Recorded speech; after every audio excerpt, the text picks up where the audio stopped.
Alors, trouvaille du jour, toute la semaine, je vais m'intéresser à des expressions. À des expressions qui, pour moi, n'ont pas vraiment lieu d'être. Aujourd'hui, je m'intéresse. Oui, pas forcément. Par exemple, aujourd'hui, c'est l'expression quand quelqu'un te dit « c'est tout le mal que je te souhaite ». Oui, alors c'est vrai que c'est un peu paradoxal. Voilà, donc exactement. Oui, donc c'est tout le mal que je te souhaite. Quand quelqu'un te dit ça et te dit mais non, mais tu vois, c'est parce que vraiment, tellement je te souhaite que du bien. Voilà. Donc pour ça, je te dis que c'est tout le mal que je te souhaite. Ben, si tu me souhaites que du bien, dis-moi, c'est tout le bien que je te souhaite. Pardon. Parce qu'à partir du moment où on utilise un mot qui a une connotation péjorative, il faut savoir que les mots ont une empreinte et que parfois les paroles se transforment en actes. Oui. Et c'est souvent le cas d'ailleurs. Donc le mot et les paroles précèdent toujours l'action. Donc il faut veiller à faire attention. C'est tout le mal que je te souhaite, c'est-à-dire que inconsciemment, tu penses quand même à du mal. C'est pas la peine de se dire oui, mais l'expression elle existe depuis 2000 ans, etc.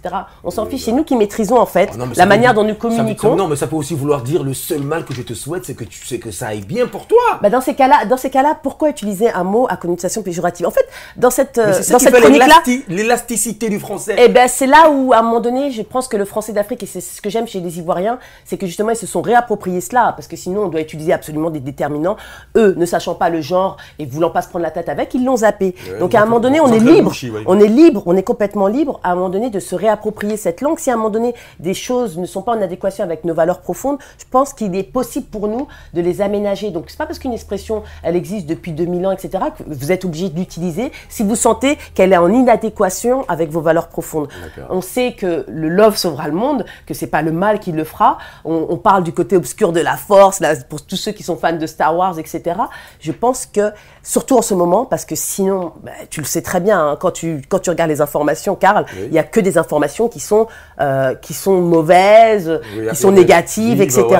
Donc je pense que c'est à nous, en tant qu'humains, de réinsuffler du love, de réinsuffler du bien dans ce monde qui ne va pas bien du tout, et qu'à un moment donné, quand on souhaite le meilleur à notre prochain, bah, tout simplement le dire c'est tout le love que je te souhaite, ou c'est tout le bien que je te souhaite.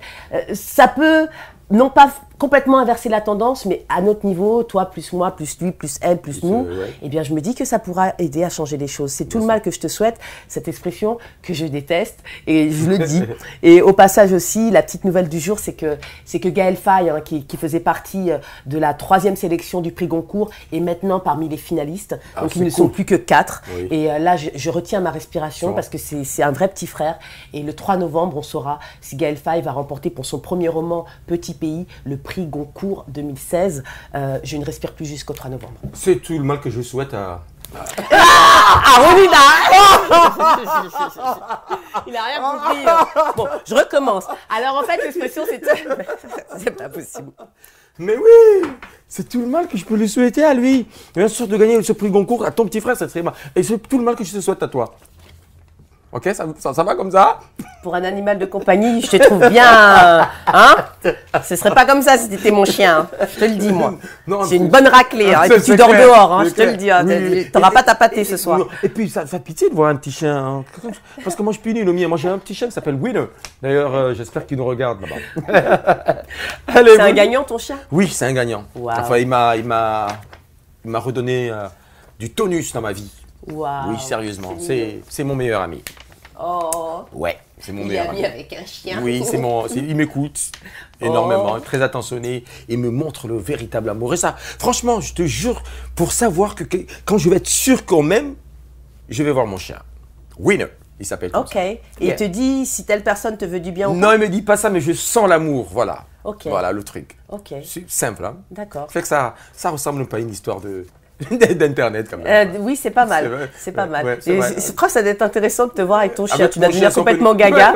Je pense que s'il y avait une petite caméra à ce moment-là. Voilà, une petite caméra cachée, ce serait trop cool.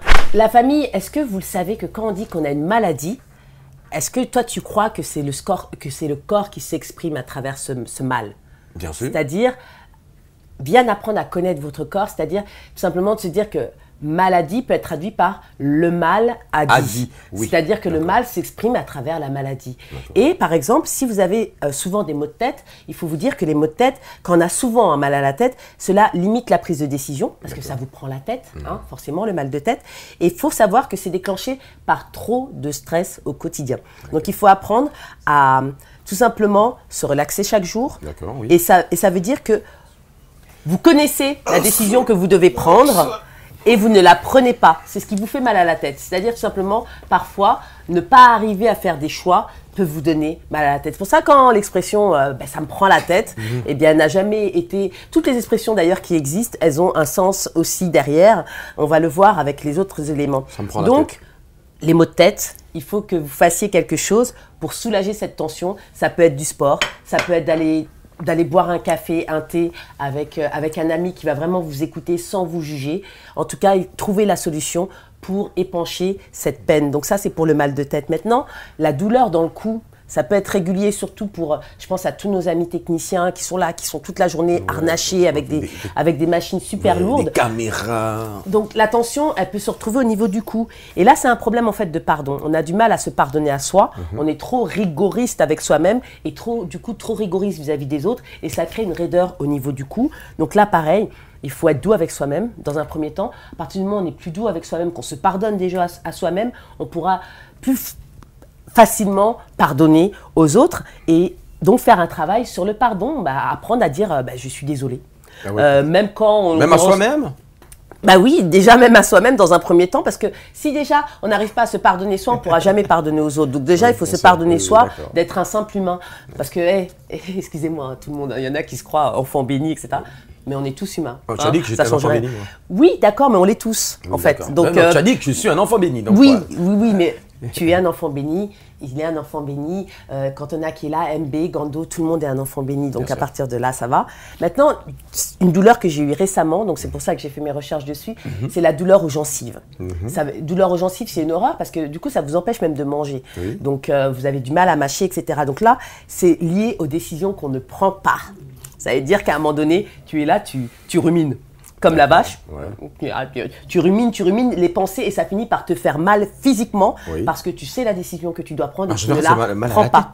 Non, là en l'occurrence, quand tu ne prends pas une décision et que tu la rumines avant de la prendre alors que tu connais la solution, effectivement ça fait mal aux gencives. Ça t'empêche même du coup de tout simplement de te sustenter, de manger. Tout ce que tu bois de chaud ou de froid te fait extrêmement mal parce que les gencives c'est extrêmement sensible. Donc là, il faut être clair dans vos objectifs, il faut tout simplement trancher dans le vif, prendre une décision radicale parce que vous connaissez la solution au final et il faut foncer.